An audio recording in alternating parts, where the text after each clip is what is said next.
not going to win giving it up as many times as they did. Not unless you play an even tougher brand of defense on your end and force more turnovers for the other side. That's the only way you're going to get that thing squared away. And Marc Gasol, surprisingly nimble for a 7-footer. He really moves his feet well at both ends of the floor. And when you look at Marc Gasol now versus when he came into the league, remarkable how that body of his, Clark, has transformed. Kevin, he changed his diet and he dropped a bunch of weight. Believe it or not, he even grows vegetables at his house. He's really gone all in on the transformation of his body. Clark, good information. Yes, sir. How'd That's you what know we all do. that That's stuff? what we do here. Info and entertainment. Oh. Portland with the ball, following the score by New Orleans. Leonard, no luck. And already they've staked out a noticeable advantage in terms of aggression and controlling the backboard. And the trend they'd love to continue right through the next 3 quarters as well, Greg. And the dunk by DeRozan. Flush that thing down, young fella. That is a fierce two-hander. Maximum force on that dunk. But they'll get another chance. The dish now to Rondo. Again, the miss by the Trailblazers. And sometimes he can hit that deep three, but it's not a high percentage shot for him. Yeah, even for him, that's out of his range. After a rookie season in which he really struggled, Dennis Schroeder made big strides last year. Yeah, I think pretty much dramatic improvements across the board, Kevin. Really a most improved candidate for sure. He solidified that reserve unit for the Hawks, in my opinion. An almost entirely new group here for Portland. Aaron Baines, he's checked in for Gasol. Evans comes in for Andre Iguodala. Garrett Temple has checked in for Leonard. And Marcus Smart has subbed in for J.R. Smith. The Pelicans also changing it up. Bennett's checked in for Alexander. Oubre comes in for Bogdanovich. And it's Tyler Johnson in for DeMar DeRozan. And Schroeder still with room to grow. I mean, he needs to improve his three-point shot and cut down his turnovers. But those are things that often come with time. And he's got time, still very young at this stage of his career. Now, here's Bennett. Here's Schroeder. Good on the shot. Nice pass. He got the ball right into his teammate's shooting pocket. On time and on target. Here's Rondo. Buries it from three-point range. Rondo's got his first bucket of the game, and he's on the board for 3. And for Schroeder, not a great outside shooter yet, but he's an attack guard. I mean, blinding speed, very slippery, eel-like. He gets into that lane and can make a defense collapse in a heartbeat. That alone is where his value is right now. First free throw is good. And, you know, with Anthony Bennett, his performance was a little better last season over his rookie campaign. Field goal percentage and three-point percentages were both up. But he was a #1 overall pick, a former #1 pick, and his coaches and teammates still expecting a lot more from him. Peyton, he's checked in for Dennis Schroeder. Temple can't get it to go. And already we've got a very lopsided edge on the boards for them. Yeah, +5. As you mentioned, that didn't take very long, did it? Oubre kicks to Peyton. Good for the basket. Starting off 1 for 1 with that shot. And when it comes to Michael Bennett, many scouts felt he'd be the perfect stretch 4. Instead, Greg, he's more of a tweener who really hasn't defined his role yet. A great point again. And, you know, he's sort of a jack of all trades and master of none at this point, but do not count him out. If and when the light goes on, he still has the physical tools and skill set to be a difference maker. Here's Smart following the score by New Orleans. Rondo, good. Really good job of creating just enough space to let that one fly. Peyton outside.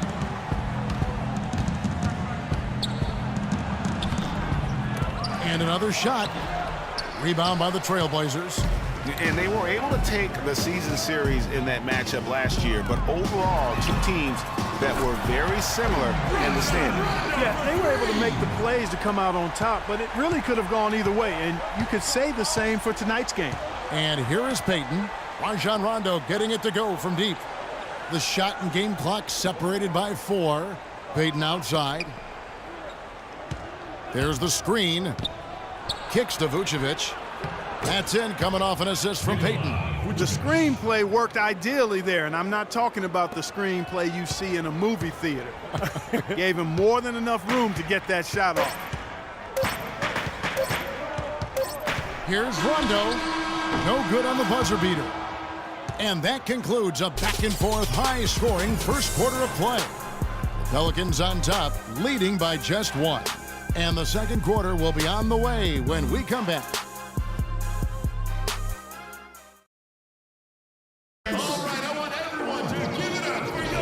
Up to this point, a closely contested game as we start the second quarter. And before we move on, what do you guys think about what we've seen so far from New Orleans? Just the way they've been able to pound that backboard. I think that's been the difference. Establishment of a good low post presence, a big part of the success. And a moment now to reset the lineups, courtesy of Gatorade, all fueled up for the second quarter of basketball. Checking in. So the Pelican 5 right now. We've got DeRozan. Johnson is out there with Elfrid Payton. Then there's Bennett, and it's Alexander in at the power forward. They've done well at taking advantage of some late defensive rotations and getting the ball into the paint. Clearly, they've been the aggressors thus far when it comes to attacking the interior in this first half. And Leonard gets it to go. 12 straight points off of three-pointers, and the D looks shell-shocked. And guys, now that they're rolling from out there, the defense has to really get up into them. You've got to almost be in their jerseys to try to deny those looks. And here's Bennett. Kawhi Leonard getting his three to go. And Payton gets it to go on the assist by Bennett. Payton's got 6. Some defensive breakdowns are starting to show up now. Their last 4 buckets allowed have come from very close range. Yeah, high percentage shots are what they are getting in terms of the attempts, and that's just not going to get it done. They've got to figure it out. As magical as the 2014 playoffs were for the Blazers, remember they beat Houston in that first round, that great shot by Lillard late to win it and move on. 2015, not as much. You know, Greg, they drew a very tough Memphis team, as you recall, in the first round. Yeah, you often talk about styles making fights. Very similar in this series. They were going to drop the first 3 games before being bounced, but still a good showing for a team that struggled mightily down the stretch with injuries. And you look at Reggie Evans, he hasn't done a lot as a basketball player, but what he does really well. Rebound like a maniac. And he defends the post as if his family is in danger. Let's catch up with Doris from the sideline. Thanks, Kevin. Alvin Gentry had some words for his team over that last break.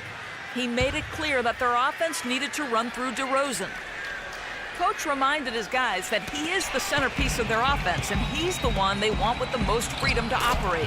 Well, Coach not wasting any time in tweaking the game plan. We'll see if it makes a difference as we approach halftime, Kevin. Thanks, Doris. When one thinks of Reggie Evans, one word often comes to mind: hustle. It's through sheer relentlessness that he's made it over 13 years, Greg, in this NBA. You know, he always gives maximum effort. The numbers and usage rate were down a little last year, but I believe he still has the fire and energy to give you a few good minutes every game. Out of bounds, New Orleans will take possession. All right, a chance to check out stats for Leonard. Great showing for him last season. Put up about 16 points a game, 7 rebounds, and almost 2.5 steals. And you look at his gaudy steal numbers defensively, he makes his presence felt on every possession. And you know what I like about it, Greg, is he gets great position, then uses those quick, strong mitts of his to rip the ball out of there. Here's Smart, following the score by DeMar DeRozan.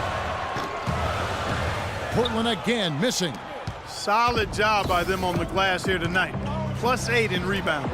You know what? That rebound has always been a critical element of the game, and that's why they are now understanding how to win.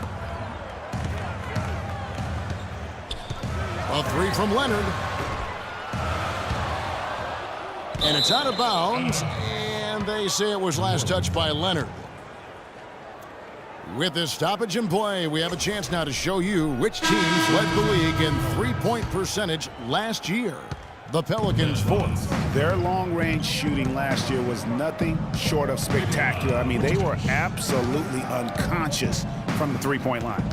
Catching up on the changes for New Orleans. Vucevic comes in for Anthony Bennett. Robinson is subbed in for Bogdanovich. And with the way the Warriors went on a rampage last year, you knew that Alvin Gentry would be in demand. Was the architect behind the Warriors' offense, is one of the best offensive minds in our league. Now Schroeder, after Marcus Smart missing on that last three-pointer. Schroeder passes to Vucevic.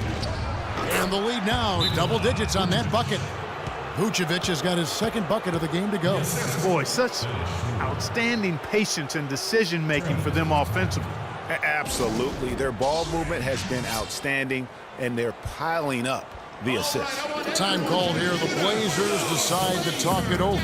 You can't be pleased with all these easy looks they continue to give up there in the paint. No, I'm sure he's not, Greg. I mean, their defense is showing a lot of holes, especially down low. That's unacceptable. A different look now for Portland.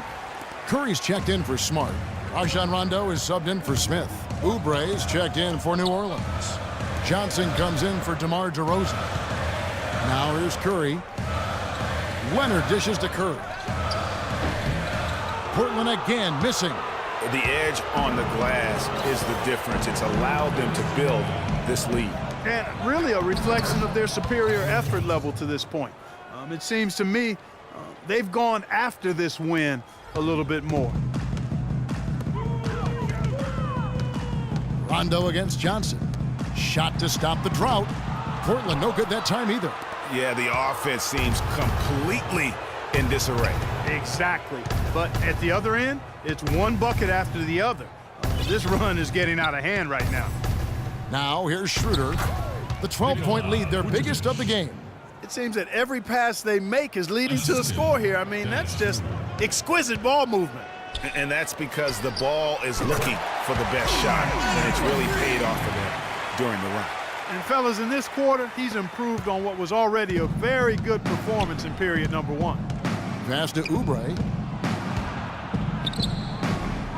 Here's Vucevic. Out of bounds. Portland takes possession. A chance here, Kevin, to check out how the Trailblazers ranked in the NBA last season. First in free throw shooting. Second in rebounding. And they were top 10 in opponent field goal percentage. That's a good indicator of a team getting it done defensively. And don't forget how special they were at the foul line. Sometimes that can be an underrated stat, but they were tremendous, and it definitely sealed some wins down the stretch. And the Pelicans making a change here. Payton's checked in. The three from Leonard. Robinson pulls it in. Pelicans leading by 13. Curry with the steal. And now running up the court. Leonard pushing it up. Rondo's shot is good. And Kevin, they started the game shooting it so well. I'm surprised they haven't continued. They've got to get back to their strength. Yeah, I mean, test the hot hand. You're exactly right. I say let those triples fly. Here's Payton after Rajon Rondo's bucket.